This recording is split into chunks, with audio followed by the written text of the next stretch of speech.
I call the member for Macquarie. Thank you, Deputy Speaker. And I would urge the member for Lindsay, if she's looking at delays and things, perhaps turn to the New South Wales Liberals and ask them what's happening.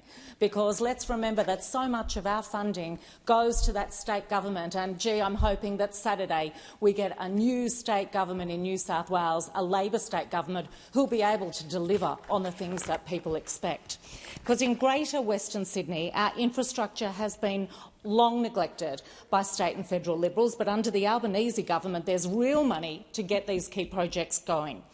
The new Richmond Bridge, with $400 million for the duplication of the bridge, follows the process we started in 2010. Now, it's crucial that this project is done right so that the benefits are real while reducing the negative impacts, and I'll continue to support the community as the New South Wales government works through the design. The October budget contained an additional $11.2 million to upgrade local roads in the Hawkesbury and $12.5 million for Blue Mountains roads.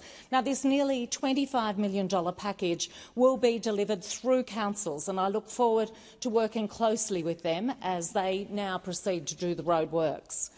Plus, there was $300 million for the Western Sydney Roads package, which has $50 million for planning and preparatory works for the Castlereagh connection to Castlereagh Road, $37 million for Richmond Road planning and $75 million for planning and early works in the North West Growth Corridor, all of which have been long needed so that they bring improvements in connectivity and reduce congestion.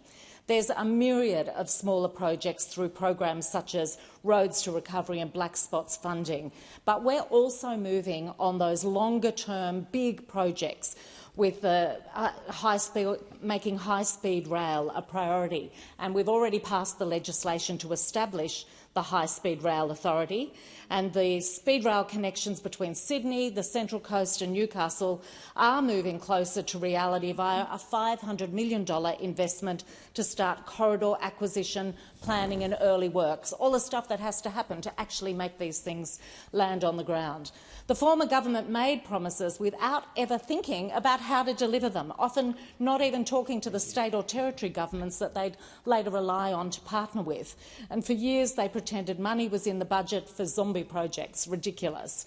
The Albanese government's ensuring the Commonwealth's infrastructure spending is responsible, affordable and sustainable, while making up for nearly a decade of waste and missed opportunities. Deputy Speaker, the biggest piece of infrastructure impacting the Blue Mountains in my electorate is the Western Sydney Airport. I hold very strong views about this airport, and my biggest concern is the effect of flight paths on the residents of the Blue Mountains region and the World Heritage Area, where it's an area where the ambient noise levels are low, and even the current Sydney Airport flight paths can cause annoyance.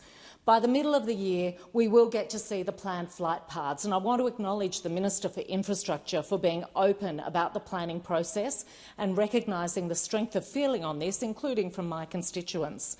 There are a few things that we do already know. We know that the Blaxland merge point is gone, and any other single merge point gone. We know that overflights of residential areas and noise-sensitive facilities will be avoided to the maximum extent possible. We know that airspace design will consider the impacts of air operations on natural and visually sensitive areas. And we know there's a requirement to minimise the impact of nighttime aircraft operations. But we also know that this is a 24/7 airport and that the Blue Mountains will be subjected to additional aircraft noise. So what can people expect?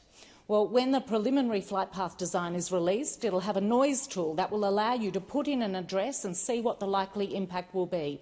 I want people to really understand what lines on paper mean for us in real life, and this noise tool is vital for that. I expect wide discussion and, to be frank, concern when that is released.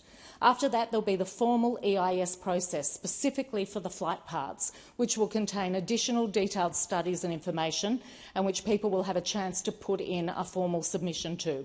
The government's commitment is that the time available to respond will be well beyond the statutory requirement. I'll be ensuring that information is widely shared as this progresses, but I'd urge people to be familiar with the new website that's been launched, wsiflightpaths.gov.au. That was released at the FOWSA meeting I attended on Saturday, and I want to thank people who were at that meeting or who submitted questions to it. The new website will tell you where you can attend public information stands, and look, I'm really urging people to stay engaged. We need to make sure our voice is heard. I thank the member for Macquarie. The